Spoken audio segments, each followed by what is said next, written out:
সবাই ভালো আছেন। আজকে এই অনেক শীত, এই শীতের মধ্যে ভাবতেছি যে ভর্তা দিয়ে ভাত খাইতে কিন্তু বেশি ভালো লাগবে। আজকে কিন্তু এখনো সূর্য উঠে নাই।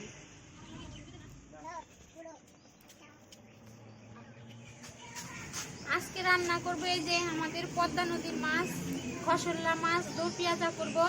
তার সাথে এই যে ফুলকপি, টমেটো আর টাটকিনি মাছ দিয়ে ভর্তা করব। স্পেশাল একটা ভর্তা, তো আপনারা পুরো ভিডিওটা দেখতে থাকেন। এই যে আমি ফুলকপিটা এত বড় করে কেটে নিয়েছি, এবার দিয়ে দিব এই যে সেদ্ধ পানির ভিতরে, দিয়ে দিব লবণ, হলুদের গুঁড়া,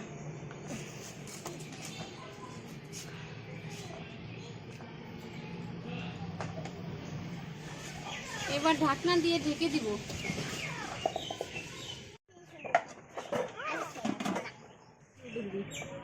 এই যে আমি খসল্লা মাছ রান্না করব, নদীর মাছ, তাই আমি ভাজবো না, ভাজলে পরে নদীর আসল মাছের স্বাদটা পাওয়া যায় না। তার জন্য এই যে তরকারি রান্না করার জন্য চুলায় একটা কড়াই বসিয়ে নিয়েছি, দিয়ে দিব তেল,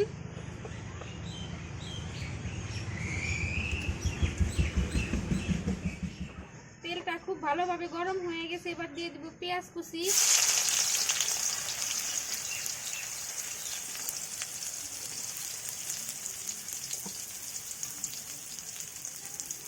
এবার পেঁয়াজটা খুব ভালো করে ভেজে নেব।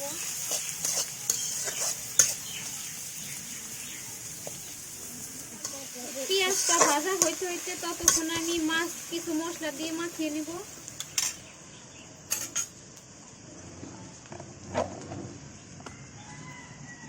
দিয়ে দেব হলুদ গুঁড়া, লবণ, একটু মরিচের গুঁড়া।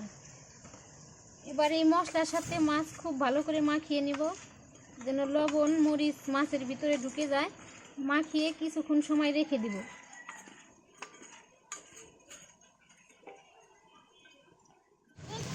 এই যে আমার পেঁয়াজ, আমি কিন্তু অত ভাজা ভাজা করবো না, যেহেতু তো পেঁয়াজ রান্না করবো, সেজন্য যতটুকু ভাজার দরকার ভেজে নিয়েছি। এবার দিয়ে দিব বাকি সব মশলা, দিয়ে দিব মরিচের গুঁড়া,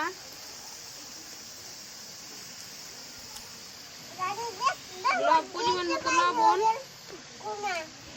হলুদের গুঁড়া, ধনিয়ার গুঁড়া।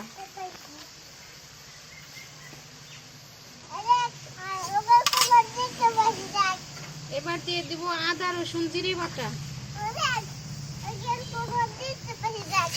এবার এই মশলা আর আদা রসুনের কাঁচা গন্ধটা না যাওয়া পর্যন্ত ভাজতে থাকবো।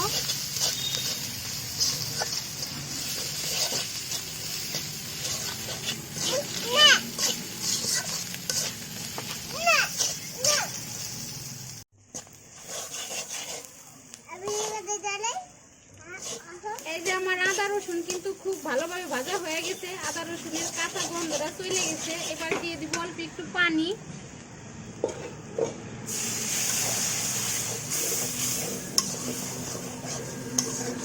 পানি দিয়ে মশলাটা আর একটু ভালো করে কষিয়ে নেব।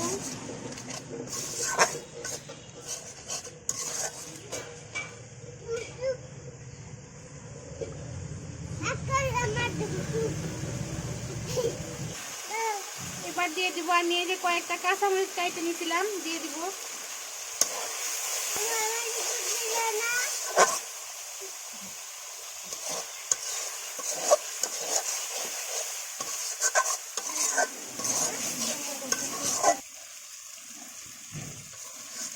এই যে আমার মশলা কিন্তু খুব ভালোভাবে কষানো হয়ে গেছে, মশলার থেকে তেল বেরোনো শুরু হয়েছে।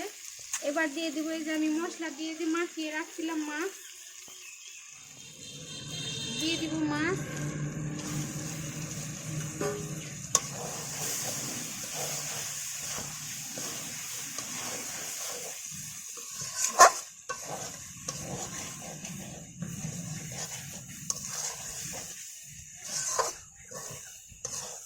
চাষের মাছের চাইতে কিন্তু নদীর মাছের স্বাদই আলাদা।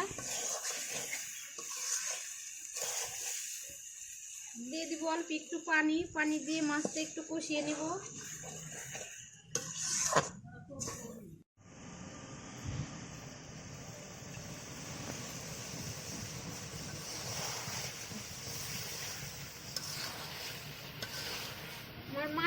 কষানো হয়ে গেছে, দেখেন বন্ধুরা কালারটা কি সুন্দর হয়েছে। এবার দিয়ে দিব পরিমাণ মতো পানি।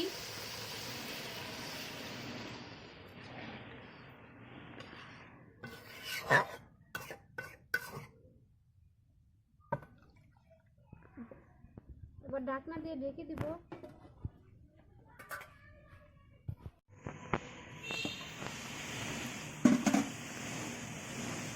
এই যে আমার তরকারির ঝোলটা কিন্তু বলক আইসা গেছে। এবার দিয়ে দিব এই যে ধনিয়া পাতা কুচি।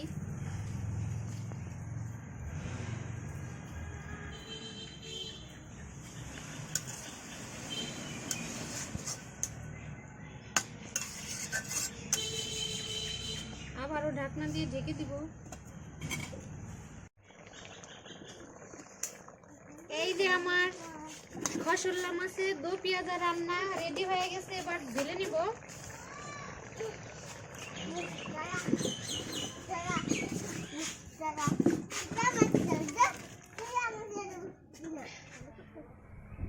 এই শীতে কনকনে শীতে কিন্তু তরকারির চাই থেকে ভর্তা দিয়ে ভাত খাইতে ভালো লাগে। এই যে আমি টমেটো এইভাবে কাটে নিছি। এবার মশলা মাখিয়ে নিব। দিয়ে দিব একটু হলুদের গুঁড়া, পরিমাণ মতো একটু লবণ, একটু মরিচের গুঁড়া দিয়ে ভালো করে মাখিয়ে নেব।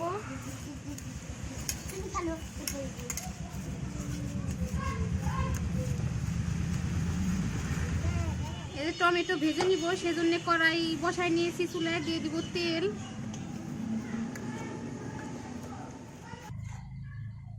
তেল কিন্তু গরম হয়ে গেছে। এবার দিয়ে দিবে এই যে মাখিয়ে রাখা টমেটো।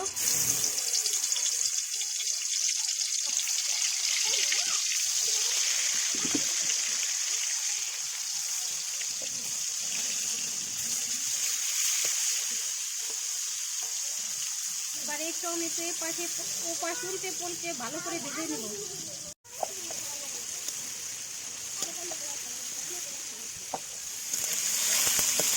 টমেটো ভাজা হয়ে গেছে, এবার তুলে নিব।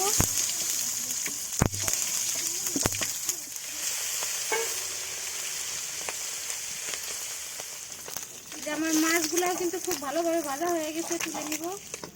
ভেজে নিব একটু পেঁয়াজ বেরেস্তা দিয়ে দিলাম, পেঁয়াজ কুচি।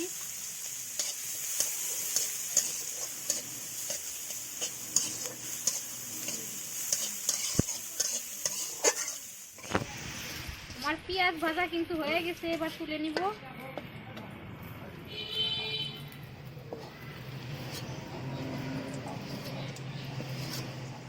এবার এই তেলে দিয়ে দিব কয়েকটা শুকনা মরিচ।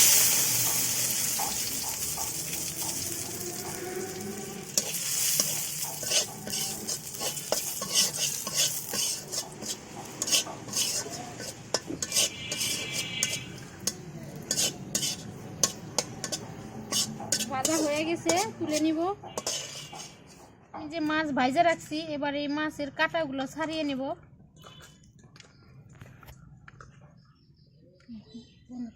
এই যে আমি ভর্তা করার জন্য সবকিছু রেডি করে নিছি। এই যে মাছের কাঁটাও ছাড়িয়ে রাখছি। এবার এই শুকনা মরিচ যে ভাজা রাখছিলাম এর উপরে দিয়ে দিব লবণ। এবার হাত দিয়ে ভালো করে চটকে শুকনা মরিচ গুঁড়া করে নিব। এবার এই যে দিয়ে দিতেছি কাঁচা পেঁয়াজ। এই যে আমি পেঁয়াজ ভাজা রাখছিলাম দিয়ে দিলাম। দিয়ে দিব মাছ।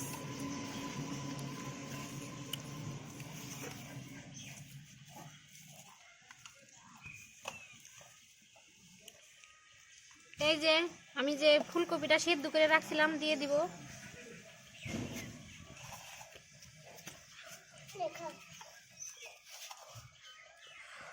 দিব টমেটো,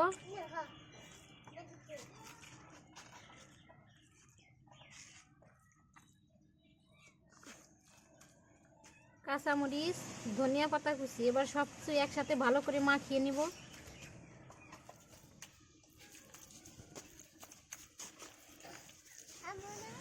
সব শেষে দিয়ে দিব এই যে উপর দিয়ে সরিষার তেল।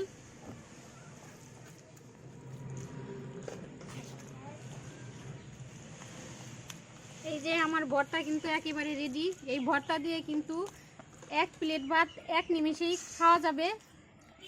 খুবই মজাদার একটি ভর্তা, সব কিছু মিলাইয়ে। এই যে আমার খসল্লা মাছের দো পেঁয়াজা রান্না করছি, দেখেন কালারটা কত সুন্দর হয়েছে। আর এই যে ফুলকপি, মাছ, টমেটো ভর্তা, স্পেশাল একটা ভর্তা কইরে আপনাদের দেখাইলাম। কেমন হয়েছে কমেন্টে অবশ্যই জানাবেন। আর শীতের সময় কিন্তু এই তরকারির চাইতে যে কোনো ভর্তা দিয়ে ভাত খাইতে স্বাদ বেশি। তো আমার রান্না, আজকের রান্না এই পর্যন্তই। দেখা হবে পরবর্তী আরেকটি রান্নার রেসিপির ভিডিও নিয়ে। ততদিন আপনারা সুস্থ থাকবেন, ভালো থাকবেন। আর ইউটিউব চ্যানেলটি যারা এখনও সাবস্ক্রাইব করেন নাই, খুব শীঘ্রই সাবস্ক্রাইব করে দিবেন। আর পাশের বেল বাটনটি ক্লিক করে দিবেন নতুন নতুন রান্না পাওয়ার জন্য। তো আজকের ভিডিও এ পর্যন্তই। দেখা হবে পরবর্তী ভিডিওতে। ততদিন আপনারা সুস্থ থাকবেন, ভালো থাকবেন। আল্লাহ হাফেজ।